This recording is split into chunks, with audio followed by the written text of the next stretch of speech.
அன்பான நேயர்களே, காலை வணக்கம்.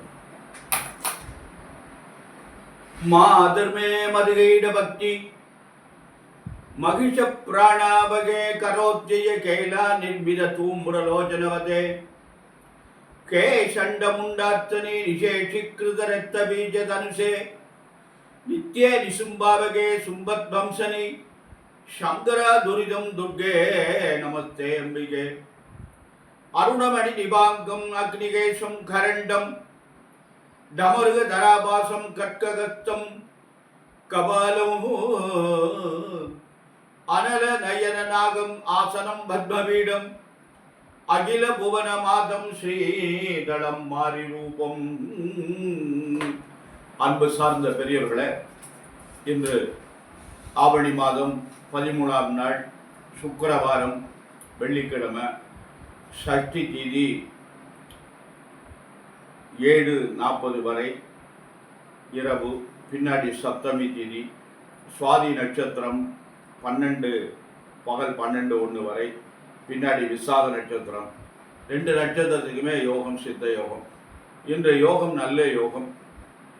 ராகு காலம் வெள்ளிக்கிழமை 10:30 முதல் 12, யமகண்டம் 3 முதல் 4:30, குளிகன் 7:30 முதல் 9, சூலம் மேற்கு, பரிகாரம் வெள்ளம்.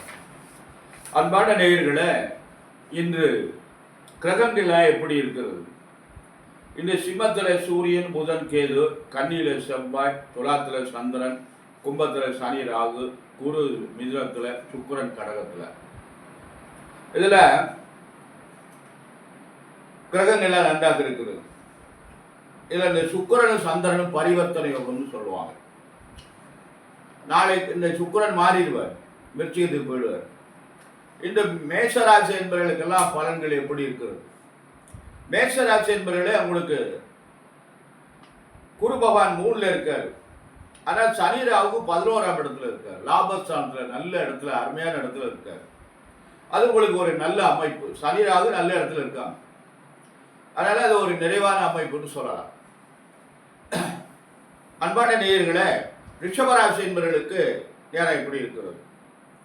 ரிஷபராசி என்பவர்களுக்கு அருமையான நாள். குரு 2ல் இருக்காங்க, சனி ராகு 10ல். இது ஒரு நல்ல நாள். 4ஆம் அதிபதி 4லே இருக்கார். அது ஒரு பெரிய சிறந்தது. அதனால ரிஷபராசி என்பவர்களுக்கு நல்லது நடக்கும். நல்லதுன்னா என்ன நடக்கும்னா, அவங்க வயசுக்கு தக்கபடி நல்லதெல்லாம் நடக்கும்.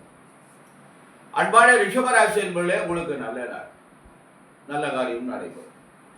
மிதுன ராசி என்பவர்களே, உங்களுக்கு பிரச்சனைக்குரிய நாள். ஜென்ம குரு, பிரச்சனைலாம் ஏற்படும், இடமாற்றங்கள் ஏற்படும். இங்கே இருந்தால் வெளிநாடு போகலாம், வெளிநாட்டில் இருந்தால் இங்கே வரலாம், வீடு மாறலாம், பதவி மாறலாம், உத்தியோகம் மாறலாம். உத்தியோகம்னா ஊர் மாறுறது, இப்படிலாம் மாறலாம். இந்த மாதிரி இருக்குது. பிரச்சனைக்கு வாய்ப்பு இருக்குது, கவனமாக நடந்து விடுங்க. கடகராசி என்பவர்கள் அவங்களுக்கு குரு பகவான் எப்படி இருக்காருன்னா, கடகராசி என்பவர்களுக்கு குரு 12ஆம் இடத்துல இருக்கார், விரயஸ்தானத்தில் இருக்கார். அதனால அந்த குரு பகவான் தேவையில்லாத செலவுகளை எடுத்து விடுவாரு, நல்ல செலவுகளா பண்ணுவார். அன்பான சிம்மராசி என்பவர்களே, அவங்களுக்கு அருமையான நாள், நல்ல நாள், நல்லது நடக்கும், நல்ல காரியம் நடைபெறும். 11ஆம் இடத்துல குரு இருக்கார். ஆனால் சனி ராகு 7ல் இருக்கார். மனைவியினுடைய உடல்நிலை கவனம் தேவை, கணவனுடைய உடல்நிலை கவனம் தேவை. கன்னிராசி என்பவர்களே, உங்களுக்கு குரு பகவான் 10ஆம் இடத்துல இருக்கார். ஆனால் 6ல் இருக்கு சனி ராகு. இருந்தாலும் குரு 10ல் இருக்குது, கெட்ட பெயர் ஏற்படுத்தும். அதனால் பார்த்து கவனமாக நடந்து கொள்ளுங்கள். துளாராசி என்பவர்களுக்கு அருமையான நாள், நல்ல நாள். அருமையான நாள்னா என்ன செய்யும்? அவர்களுக்கு வயதுக்கு தக்கபடி என்னென்ன தேவையோ அதெல்லாம் பண்ணிக்கலாம். எல்லாரையும் ஒரே நேரத்தில் பண்ணிட முடியாது. அவங்களுக்கு தேவையான காரியங்களை பூர்த்தி பண்ணிக்கலாம். விருச்சிக ராசி என்பவர்களே, அவங்களுக்கு எதுவுமே நடைபெறாது, எதுவுமே புதுசாக பண்ணாதீங்க. தடைப்பட பண்ணிட்டு புலம்பாதீங்க. அட்டம குரு, அட்டம சனி, தொட்டது தொலங்கலை, உளையால் பண்ண சொன்னா அப்படின்னு. தனுசு ராசி என்பவர்களுக்கு அமோகமான நாள், நல்லதெல்லாம் நடக்கும், நல்ல காரியங்கள்லாம் நடைபெறும். அன்பான தனுசு ராசி என்பவர்களே, உங்களுக்கு நாள் நன்றாக இருக்கிறது. இந்த தனுசு ராசி என்பவர்களுக்கு அவங்க வயதுக்கு தக்கபடி எல்லா காரியமும் நடைபெறும். சனி ராகு 3ஆம் இடத்துல இருக்கு. மகர ராசி என்பவர்களே, உங்களுக்கு 7.5 தாக்கம் இருக்கிறது. முடியும் நேரம் கவனமாக நடந்து கொள்ளுங்கள். அவங்கவுங்க வயதுக்கு தக்கபடி 30 வயதுக்குள்ளே இருந்தால் முதல் சுற்று, அதுக்கு மேலே இருந்தால் 2வது சுற்று, 70 வயதுக்கு மேலே போனால் 3வது சுற்று என்று போகும். அதனால் பார்த்து ஜாக்கிரதையாக நடந்து கொள்ளுங்கள். அன்பான கும்பராசி என்பவர்களே, குரு பகவான் நல்ல இடத்துல இருக்காங்க, அருமையான இடத்துல இருக்காங்க. இருந்தாலும் ஜென்மச்சனி இருக்கிறது, பார்த்து ஜாக்கிரதையாக நடந்து கொள்ளுங்கள். 5ஆம் இடம் குருவுக்கு நல்ல இடம், நல்லது நடக்கும், நல்ல காரியங்களாக நடைபெறும். மீனராசி என்பவர்களே, கவனமாக நடந்து கொள்ளுங்கள்.